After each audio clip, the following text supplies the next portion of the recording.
नमस्कार पुणी थे आपण सम्मुख को आसवाई प्रयास करी भावुँ आप स्नेह से श्रद्धा से विश्वास प्रदान करेंगे। सर्वप्रथम आसतु वेदर 20,000 मंत्र भितर एक श्रेष्ठ मंत्र गायत्री महामंत्र शास्त्र उच्चारण करवा। ओम भूर्भुवः स्वः तत्सवितुर्वरेण्यं भर्गो देवस्य धीमहि धियो यो नः प्रचोदयात्।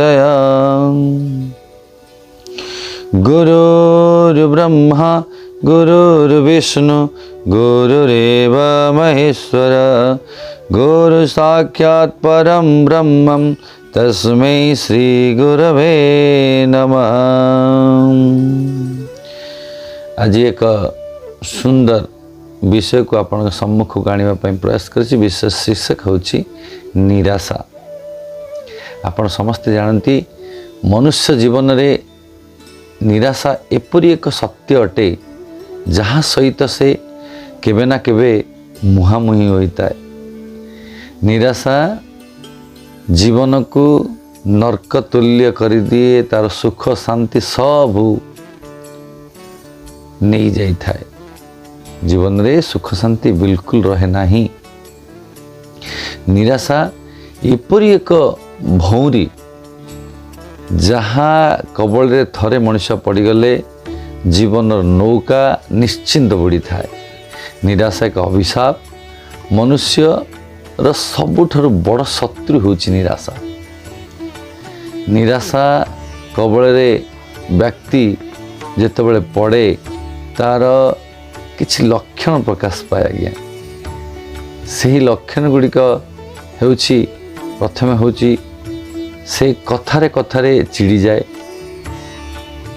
सबुले विरक्त होई थाए, काम करने को कुंठित हुए एवं निराश व्यक्ति पाखरे केही बसिबाकू किबा कथा हेबाकू पसंद करती नहीं, चाहती नहीं। निराश व्यक्ति निजर कर्तव्य भूली जाए, जीवन लक्ष्यहीन हुए, दिशाहीन हो जाए। निराशा एते बड़ कष्टदायक। तेणु केवल निजर भाग्य को दोष दिए, सबुले कहे मो भाग्यर नहीं, मो भाग्यर नथिला, एथिपाई भाग्यर दोष ये सब दे थाए। कर्म उपर तार विश्वास रहे नहीं, तेणु से हताश एवं उदासीन हो बसी रहे। निराश व्यक्ति केबे आत्मसमीक्षा व आत्मनिरीक्षण करि पारे नहीं। निजर भूल पाई से अन्य मानक ऊपर दोषारोपण करे, ताकू अन्यर दोष दुर्गुण ही केवल देखा जाए। निराश जोगु आज विश्व रे 90% लोक आत्महत्या करुछंती। आपण जानिले कष्ट लागिवो। भारत वर्ष रे 28% लोक मध्य प्रति वर्ष आत्महत्या करुछंती। ए निराशा क्यों कारण होई थाए? आसंद बुझिबा जे निराशा केमती काहे हुए, कोथि पई हुए। प्रथम, जदि कोनोसी असाध्य रोग आपन को होईछि जहाँ फल आपण सबुबले निराश रहउछंती, विश्वास नहीं आपणकर से रोग भल हवा पाई, निजर कल्पना रे बा निजर भाविथिबा कार्य अन्य उपरे आपण जदि देले ताहा जदि ठीक समय न हुए ताहा मध्य आपण निराशा आसी थाए। निजर स्वार्थ विषय अत्याधिक चिंता कले निराशा आसी थाए। निजर आत्मविश्वास कम हेले निराशा आसी थाए। ईश्वर को ऊपर जदि विश्वास आपणकर कम हुए तेबे निराशा आसीबार ताहा बड़ कारण निश्चित आसीब। निज उपरे जतबे आपणकर विश्वास रहे नहीं, अन्य उपरे विश्वास करती, तेबे निश्चित भाव में निराशा हुए। परम पूज्य गुरुजी ताहार यही निराशार शत्रु ठारू निजको किपरि बंचाइबा एवं से केमती मुक्ति पाइबा तार किसी उपाय देइछन्ति। आपण माने ध्यान दे सुनिबे। ଯେ ନିରାଶା ନିଶ୍ଚିତ ଭାବରେ ଆପଣଙ୍କଠୁ ଦୂରକୁ ଯିବ।